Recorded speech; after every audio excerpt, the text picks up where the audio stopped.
Russia Ukraine యుద్ధంలో కీలక పరిణామం చోటు చేసుకుంది. రష్యా సైనికులు యుక్రెయిన్లోని పలు కీలక నగరాల్ని స్వాధీనం చేసుకున్నారు. దీంతో యుక్రెయిన్ రాజధాని కీవ్ నుంచి ఇతర ప్రాంతాలకు, ఉదాహరణకు డాన్బాస్కు రాకపోకలు, సరఫరాలు నిలిచిపోయే ప్రమాదం ఏర్పడింది.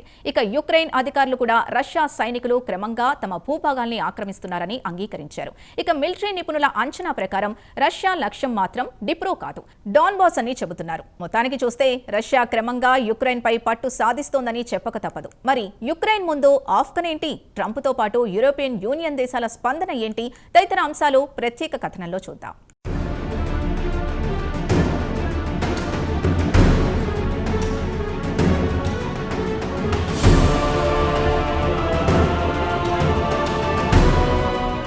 రష్యా సైనికులు క్రమంగా ఉక్రెయిన్లో దూసుకుపోతున్నారు. మధ్యతూర్పు డ్నిప్రో పెట్రోవర్స్ ఓబ్లాస్ వరకు క్రమంగా ఆక్రమించుకుంటూ ముందుకు దూసుకు వస్తున్నారు. దీంతో ఉక్రెయిన్కు సరఫరా మార్గాలను అంతరాయం కలిగించే ప్రయత్నాలు చేస్తోంది రష్యా.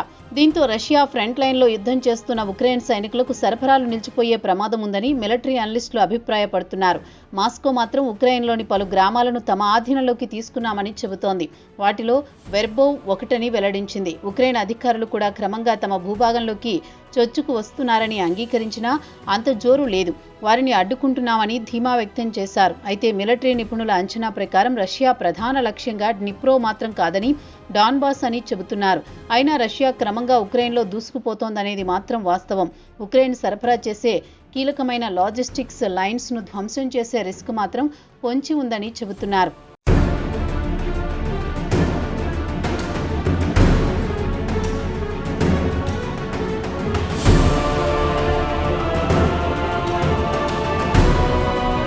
రష్యా మిలిటరీ గత బుధవారం నాడు ఉక్రెయిన్కు తూర్పున ఉన్న డ్నిప్రో పెట్రోవాస్క్ రీజియన్ను ఆక్రమించినట్లు వెల్లడించింది. అయితే గతంలో రష్యా మిలిటరీ ఇక్కడ ఉక్రెయిన్ సైనికులతో తీవ్రమైన ప్రతిఘటన ఎదుర్కొంది. అలాగే ఉక్రెయిన్లోని వెర్బోవ్ అనే గ్రామంలో 13 కిలోమీటర్లు చొచ్చుకుపోయామని రష్యా రక్షణ మంత్రిత్వ శాఖ వెల్లడించింది. ఈ ఏడాది జూలైలో మొట్టమొదటిసారి ఈ రీజియన్లోకి ఎంట్రీ ఇవ్వడానికి ప్రయత్నించింది. ఇక ఫ్రంట్ లైన్లో రష్యా దళాలు గత 10 రోజుల్లో 10 కిలోమీటర్లు లోపలికి చొచ్చుకు వచ్చాయని ఉక్రెయిన్ మిలిటరీ కూడా అంగీకరించింది. అయితే గత 3.5 సంవత్సరాల నుంచి కొనసాగుతున్న యుద్ధంలో ఇటీవల కాలంలోనే ఈ స్థాయిలో రష్యా సైనికులు దూసుకు వస్తున్నారు. అంతకుముందు ఉక్రెయిన్ దళాలు రష్యా సైనికుల చొరబాటును బలంగా ఎదుర్కొన్నాయి.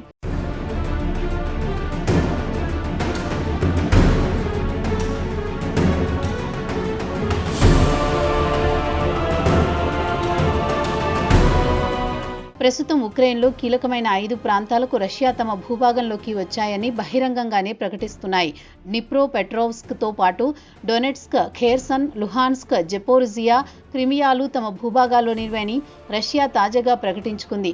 అయితే ఇటీవలే ఉక్రెయిన్ ప్రెసిడెంట్ జెలెన్స్కీ మీడియాతో మాట్లాడుతూ రష్యా ప్రెసిడెంట్ వ్లాదిమిర్ పుతిన్ యావత్ దేశాన్ని ఆక్రమించాలని చూస్తున్నాడని ఆరోపించారు. ప్రస్తుతం రష్యా ఆర్మీ ఉక్రెయిన్లో 5వ వంతు భూభాగాన్ని ఆక్రమించింది, తమ ఆధీనంలోకి తీసుకుంది. అయితే ఇటీవల కాలంలో ఫ్రంట్ లైన్లో ఇరు వర్గాల మధ్య హోరాహోరీ యుద్ధం జరుగుతోంది. ఈ యుద్ధంలో ఇరువైపులా సైనికులు పెద్ద ఎత్తున ప్రాణాలు కోల్పోతున్నారు. అయితే institute for the study on war డేటాను ఏఎఫ్పి వార్తా సంస్థ అనలిస్టులు అధ్యయనం చేసి గత ఏడాది కాలంగా రష్యా ఉక్రెయిన్లో 1% భూభాగాన్ని ఆక్రమించిందని తెలిపింది.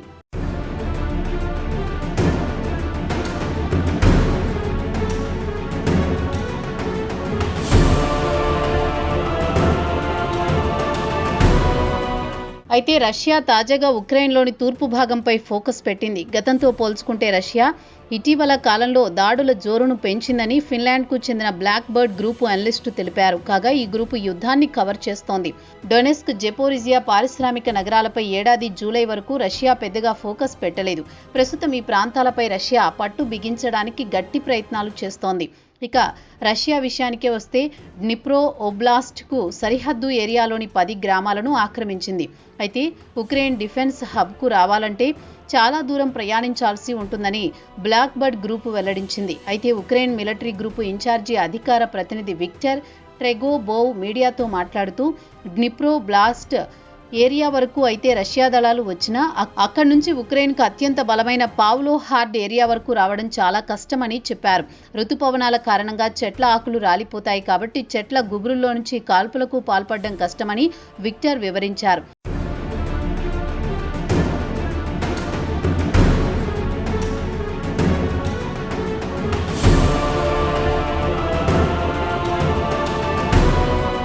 ప్రస్తుతం యుద్ధం తీవ్రత తగ్గకపోవచ్చు. అయితే రష్యా దళాలు మాత్రం డ్నిప్రో ఓబ్లాస్ట్ నుంచి మరింత ముందుకు దూసుకురావడం చాలా కష్టమని విక్టర్ తెలిపారు. డ్నిప్రో పెట్రోవ్స్లోని గ్రామాల్లో కొన్నింటిని రష్యా ఆక్రమించింది. అక్కడి నుంచి రష్యా దళాలు చిన్న చిన్న గ్రూపులుగా విడిపోయి తూర్పు ప్రాంతం వైపునకు దూసుకుపోతున్నాయని open source mapping project deep state map విడుదల చేసిన వీడియోను బట్టి తెలుస్తోంది. గత నెల 25న ఈ వీడియో విడుదల చేశారు. అయితే మిలిటరీ నిపుణుల అంచనా ప్రకారం రష్యా డ్నిప్రో ఓబ్లాస్ట్ వరకు దూసుకువచ్చినా వారి లక్ష్యం మాత్రం డాన్బాస్ను ఆక్రమించడం.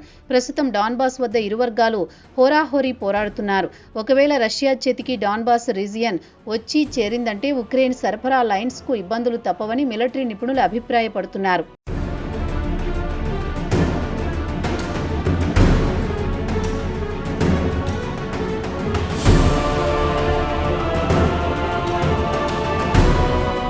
బ్లాక్ బర్డ్ గ్రూపు అంచనా ప్రకారం ఒకవేళ రష్యా ఉక్రెయిన్లోని పలు ప్రాంతాలను ఆక్రమించుకుంటూ ముందుకు వెళితే మాత్రం పలు గ్రామాలకు వెళ్లే రహదారులను ధ్వంసం చేస్తుందని చెబుతున్నారు.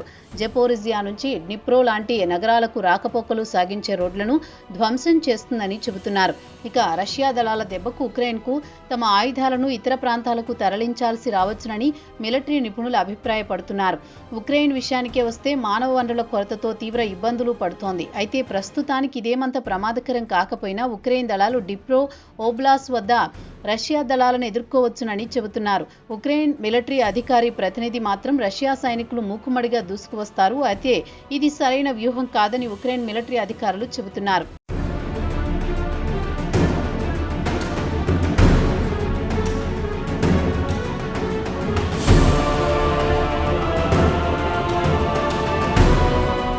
అయితే రష్యాకు చెందిన రక్షణ మంత్రిత్వ శాఖ ఈ నెల 1వ తేదీన వెర్బోవ్ అనే గ్రామాన్ని స్వాధీనం చేసుకున్నామని ప్రకటించినా ఉక్రెయిన్ నుంచి ఎలాంటి స్పందన లేదు. మొత్తానికి చూస్తే రష్యా ఉక్రెయిన్లో గణనీయంగా ముందుకు దూసుకుపోతుందనేది మాత్రం వాస్తవం. అయితే అమెరికా ప్రెసిడెంట్ డొనాల్డ్ ట్రంప్ గత కొన్ని రోజుల నుంచి పుతిన్ను రెచ్చగొడుతున్నాడు. పేపర్ టైగర్ అంటూ ఎద్దేవా చేశాడు. దీంతో ఆగ్రహంతో ఊగిపోతున్న పుతిన్ వెంటనే ఉక్రెయిన్తో పాటు యూరోపియన్ యూనియన్ దేశాలపై డ్రోన్లతో దాడులు చేయడం మొదలుపెట్టాడు. ఇటు జర్మనీ, పోలాండ్, రొమానియాలపై డ్రోన్లతో దాడులు చేసినా వారి నుంచి ఎలాంటి ప్రతిఘటన లేకుండా పోయింది. మరి పుతిన్ ఇంతలా రెచ్చిపోతున్న ట్రంప్ మాత్రం పుతిన్కు వ్యతిరేకంగా ఒక్క మాట కూడా అనడం లేదు. చోద్యం చూస్తున్నాడు తప్ప. తాజాగా జర్మనీపై డ్రోన్లతో దాడులు చేసిన పుతిన్ తాజాగా ట్రంప్ను ఉద్దేశించి పేపర్ టైగర్ నేనా లేక జర్మనీనా అని ప్రశ్నించాడు. మరి పుతిన్ను నిలదీసే దమ్ము ధైర్యం ట్రంప్కు కొరవడిందా? రష్యాపై ఆంక్షలు విధిస్తానంటూ రంకెలు వేస్తున్నాడు తప్ప ఆ దిశగా ఒక్క అడుగు కూడా పడకపోవడం గమనార్హం. ట్రంప్ను నమ్ముకునే బదులు జెలెన్స్కీ పుతిన్తో రాజీకి దిగడమే మేలని పలువురు దౌత్యవేత్తలు అభిప్రాయపడుతున్నారు.